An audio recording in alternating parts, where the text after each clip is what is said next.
नमस्कार दोस्तों, स्वागत है आपका क्राइम बॉक्स की एक नई कहानी में। मुंबई से सटे जिला ठाणे की तहसील अंबरनाथ के गांव नेवाली आकृति चाल में रहने वाले कुछ लोग सुबह काम के लिए निकले तो गांव से कुछ दूरी पर घनी झाड़ियों के बीच उन्हें प्लास्टिक का एक सुंदर और बड़ा सा कैरी बैग पड़ा दिखाई दिया। तेज बारिश होने के बावजूद उस पर खून के धब्बे दिखाई दे रहे थे, इसलिए लोगों को यही लगा कि इसमें किसी की लाश भरी है। मामला गंभीर था तो इसलिए थोड़ी देर में वहां भीड़ लग गई। किसी ने इस बात की जानकारी पुलिस कंट्रोल रूम को दे दी।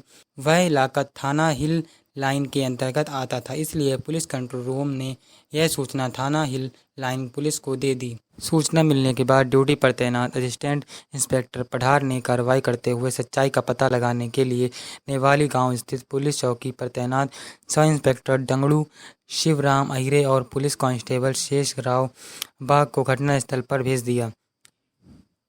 सब इंस्पेक्टर दंगड़ू शिवराम अहिरे और कांस्टेबल शेष राव बाग गांव नेवाली पहुंचे तो गांव से कुछ दूरी पर उन्हें भीड़ लगी दिखाई दी।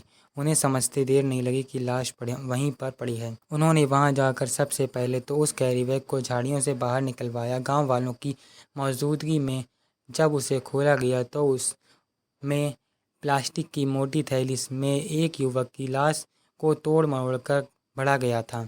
लाश बाहर निकाली गई। मृतक 27-28 साल का युवक था। किसी तेज धार वाले चाकू से उसका गला काटकर हत्या की गई थी। सांवले रंग का वह युवक शरीर से ठीक ठाक था। इसका मतलब हत्या में एक से अधिक लोग शामिल रहे होंगे। दंगड़ू शिवराम अहिरे और शेष राव बाग ने इस बात की जानकारी सीनियर इंस्पेक्टर मोहन बागमारे को दी तो वह तुरंत inspector Jitendra Agarkar, assistant inspector Manoj Chauhan, महिला sub inspector VS Shelar, constable KV Yadav, Dinesh Kumar, GS More और महिला कांस्टेबल पेड़वाजे को लेकर घटनास्थल के लिए रवाना हो गए। उनके पहुंचने तक प्रेस फोटोग्राफर, डॉग स्क्वाड, डफगढ़ ब्यूरो की टीम के अलावा additional police commissioner Basant Yadav और assistant police commissioner D Jagtap वहां पहुंच चुके थे। डॉग स्क्वाड, प्रेस फोटोग्राफर और डॉगग्राफर ब्यूरो का काम खत्म हो गया तो घटनास्थल और लाश का निरीक्षण किया गया। इसके बाद लाश की शिनाख्त की बात आई तो भीड़ में मौजूद कुछ लोग ने मृतक की शिनाख्त कर दी। मृतक का नाम संजय हजारे था।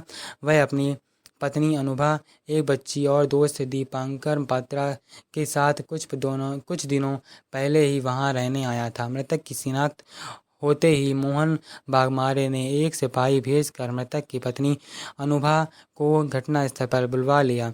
अनुभा पति की लाश देखते ही फूट फूट कर रोने लगी। पुलिस ने उसे समझा बुझाकर शांत कराया और वहां की सारी औपचारिक कार्रवाई पूरी कर लाश को पोस्टमार्टम के लिए जिला मध्यवर्ती अस्पताल भिजवा दिया। इसके बाद पुलिस थाने लौट आई। थाने लौटकर मोहन बागमारे ने अपने स्टाफ के साथ सलाह मशवरा करके हत्या के इस मामले की जांच इंस्पेक्टर जितेंद्र आगरकर को सौंप दी। जितेंद्र आगरकर ने सहयोगियों के साथ जांच शुरू की। उन्हें मृतक संजय हजारे की पत्नी अनुभा और साथ रहने वाले उसके दोस्त दीपांकर पात्रा पर शक हुआ, क्योंकि घटनास्थल पर जब अनुभा रो रही थी तो उन्होंने महसूस किया कि पति की मौत पर कोई पत्नी जिस तरह रोती है वैसा दर्द अनुभा के रोने में नहीं था। वह दिखावे के लिए रो रही थी, इसलिए उन्होंने जांच की शुरुआत अनुभा और दीपांकर से शुरू की। उन्होंने दोनों को थाने बुलाकर पूछताछ शुरू की। पुलिस ने जब अनुभा से पूछा कि यह सब कैसे हुआ तो नजरें चुराते हुए उसने कहा कि कल रात उनका अंडे खाने का मन हुआ और तो वह अंडे लेने निकले, लेकिन वह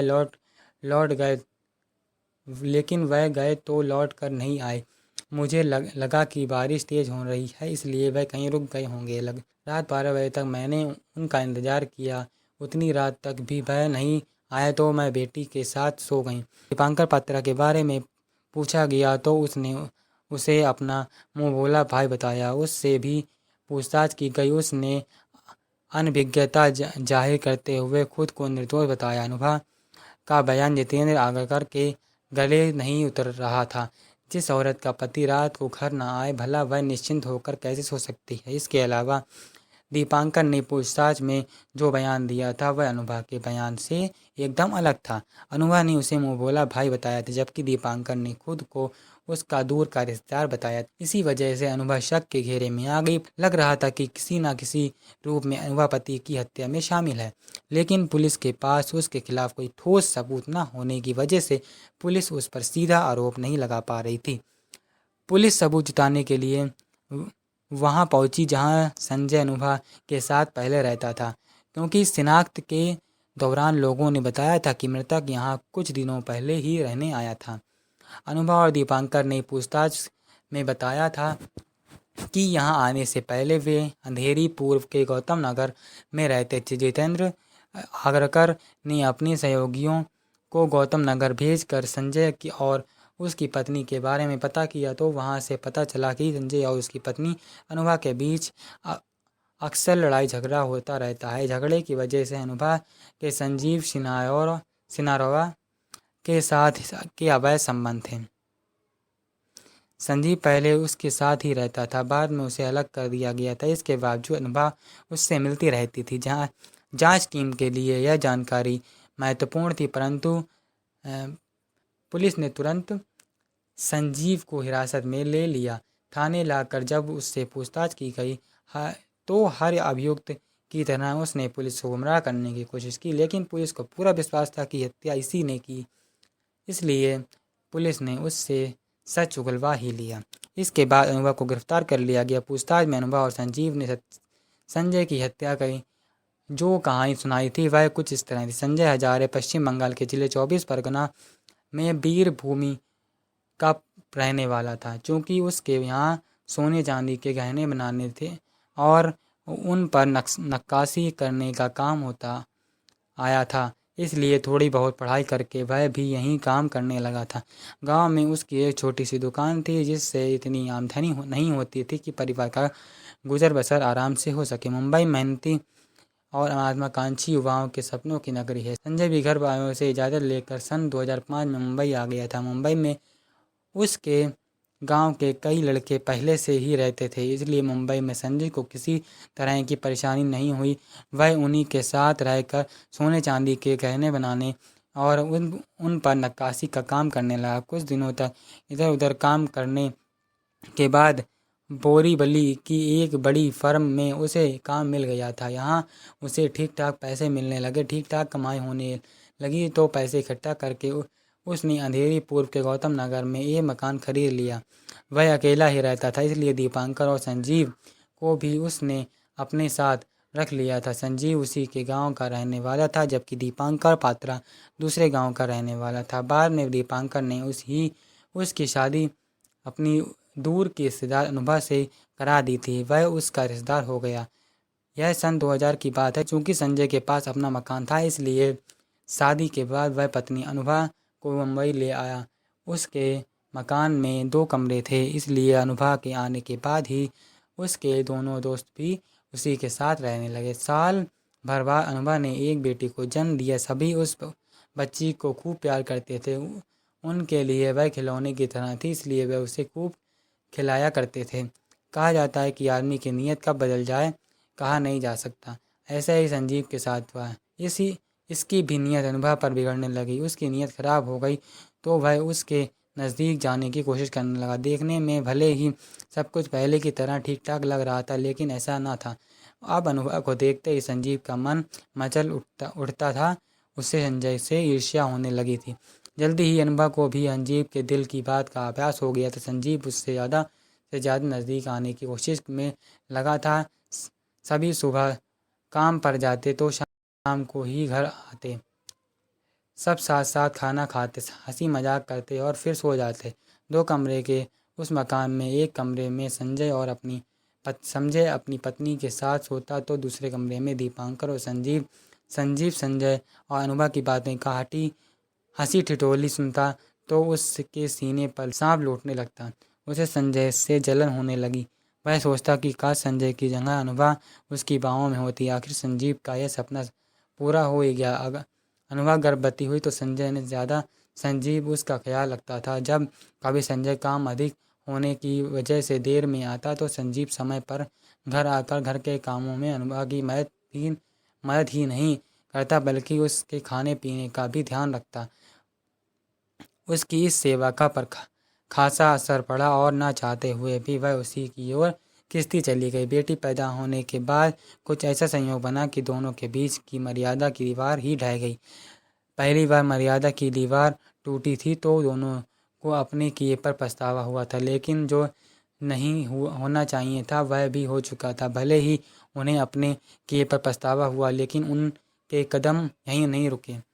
आगे भी अनुभा और संजीव को जब भी मौका मिले वे संजीव के साथ विश्वासघात करने से नहीं चूकते। अनुभा और संजीव जो भी करते थे पूरे चौकस होकर करते थे, लेकिन उनके ये संबंध ज़्यादा दिनों तक छिप नहीं सके। संजय को पत्नी और संजीव के संबंधों के बारे में पता चल ही गया। काम पर तो तीनों साथ ही जाते ही थे, लेकिन कोई ना कोई बहाना करके संजीव बीच में आ जाता था। अनुभा के साथ मौज मस्ती करके वह फिर काम पर पहुंच जाता था। ऐसे में पड़ोसियों को शक हुआ कि उन्होंने यह बात संजय को बताई। संजय को उनकी बात पर विश्वास नहीं हुआ, क्योंकि उसे अपने दोस्तों और पत्नी पर पूरा भरोसा था। अनुभा और संजीव संजय के इस विश्वास का फ़ायदा उठाकर 3 साल तक उठाते रहे। आखिर एक दिन जब उसने अपनी आंखों से दोनों को एक दूसरे की बाहों में देख लिया तो अनुभा और संजीव की इस बेवफाई में से गहरा आघात लगा। उसने संजीव को खूब खरी खोटी सुनाई और उसी समय घर से निकाल दिया। पत्नी को भी उससे खूब धिक्कारा। संजीव ने संजय का घर भले ही छोड़ दिया, लेकिन अनुभा को नहीं छोड़ा। अनुभा से अपने संबंध रखे रहा। मौका मिलते ही वह अनुभा के पास आ जाता और इच्छा पूरी करके चला जाता। इसमें अनुभा भी उसकी मदद करती रही। इस बात को लेकर संजय और अनुभा के बीच अक्सर लड़ाई झगड़ा होता रहता था। बात बढ़ जाती तो संजय अनुभा की पिटाई भी कर देता था, लेकिन मारने पीटने से और समझाने का अनुभा पर कोई असर नहीं हुआ। तब संजय ने अनुभा को संजीव से अलग करने का दूसरा उपाय सोचा। परिचितों की मदद से उसने अपना गौतम नगर वाला मकान बेच दिया और अंबरनाथ तहसील के नेवाली गांव की आकृति चाल में एक अच्छा सा मकान खरीद लिया। 12 नवंबर 2015 को पूजा पाठ कराकर वह पत्नी अनुभा, बेटी और दीपांकर के साथ उसमें रहने लगा। नेवाली आने के बाद संजय को लगा कि अब संजीव अनुभा की ज़िंदगी से निकल जाएगा, अनुभा भी धीरे धीरे उसे भूल जाएगी। यह सोचकर संजय अपने काम में व्यस्त हो गया, लेकिन ऐसा हुआ ही नहीं। संजीव अनुभा को भूल पाया और ना अनुभा भी उसे दिल से निकाल पाया। अनुभा से अलग हुए संजीव को 10 दिन भी नहीं हुए थे कि वह उसके लिए तड़प उठा। यही हाल अनुभा का भी था। दीपावली का त्यौहार नज़दीक था, इसलिए काम ज़्यादा था। संजय को रात में भी काम करना पड़ता था।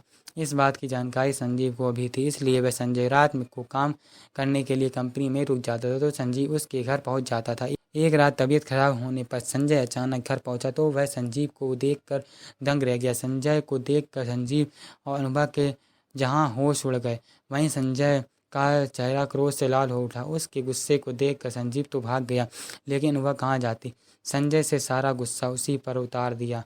उसने उस दिन उसकी जमकर पिटाई की। पत्नी को मार पीट कर वह घर से बाहर निकाल दिया। संजय के घर से बाहर जाते ही के बाद कुछ देर तक तो अनुभा रोते रहे। उसके बाद उसे अपने और संजीव के बीच रोड़ा बनने वाले संजय से इस तरह नफरत हुई कि उसने तुरंत एक खतरनाक फैसला ले लिया। उसने उसी समय संजीव को फ़ोन करके कहा, संजीव अब बहुत हो चुका। संजय को अपने रास्ते से हटाना ही होगा। हमारे संबंधों को लेकर जब देखो तब वह मुझे मारता रहता है। शहर से लेकर गांव तक मुझे बदनाम भी कर दिया है। मेरा जीना हराम हो गया है। उसने मुझे कहीं का नहीं छोड़ा है। लोग मुझ पर थूक रहे हैं, इसलिए मैं चाहती हूँ इस किस्से को ही ख़त्म कर दिया जाए। अनुभा की बात सुनकर संजीव का दिमाग घूम गया। उसने अनुभा को धीरज बांधते हुए कहा, ठीक है, मैं उसकी व्यवस्था कर दूंगा। तुम कल 8:30 बजे आ जाना, मैं तुम्हारा इंतज़ार करूंगी। अनुभा ने कहा और फ़ोन काट दिया। 23 नवंबर 2015 को संजीव ने बाजार जाकर एक तेज धार वाला चाकू खरीदा और ठीक समय पर संजय के घर पहुंच गया। संजय उस समय तक घर नहीं आया था। अनुभा ने उसे पीछे वाले कमरे में छिपा दिया और संजय के आने का इंतजार करने लगी। उस समय दीपांकर घर पर नहीं था, वह अपने एक दोस्त के यहाँ गया था। रात 10 बजे के करीब संजय घर आया तो अनुभा मुंह फुलाए बैठी थी। संजय ने उससे खाना मांगा तो खाना देने के बजाय वह उससे उलझ पड़ी और उसे कसकर पकड़ लिया। इसके बाद अंदर छिपा संजीव एकदम से बाहर आया और साथ लाए चाकू से गले पर हमला कर दिया। चाकू लगने से संजय चीखा और ज़मीन पर गिर पड़ा। दोनों ने उसे तब तक दबोचे रखा जब तक वह मर नहीं गया। संजय मर गया तो वे उसकी लाश को ठिकाने लगाने की तैयारी करने लगे। संयोग से उसी समय मौसम खराब होने की वजह तेज़ बारिश होने लगी। बरसात की वजह से बस्ती के लोग अपने अपने घरों में बंद हो गए तो उन्हें लाश ठिकाने का अच्छा मौका मिल गया। दोनों ने लाश को एक प्लास्टिक की मोटी थैली में फ्लैट पर कैरी बैग में भरा और रात करीब 2 बजे के करीब उसी बारिश में ले जाकर बस्ती से लगभग 200 मीटर की दूरी पर स्थित घनी झाड़ियों में फेंक दिया। पूछताछ के बाद जितेंद्र आगरकर ने हत्या के इस मामले को अपराध संख्या 346-215 पर दर्ज कराकर अनुभा और संजीव को अदालत में पेश किया गया, जहां से उन्हें जेल भेज दिया गया। कथा लिखे जाने तक दोनों जेल में बंद थे। धन्यवाद।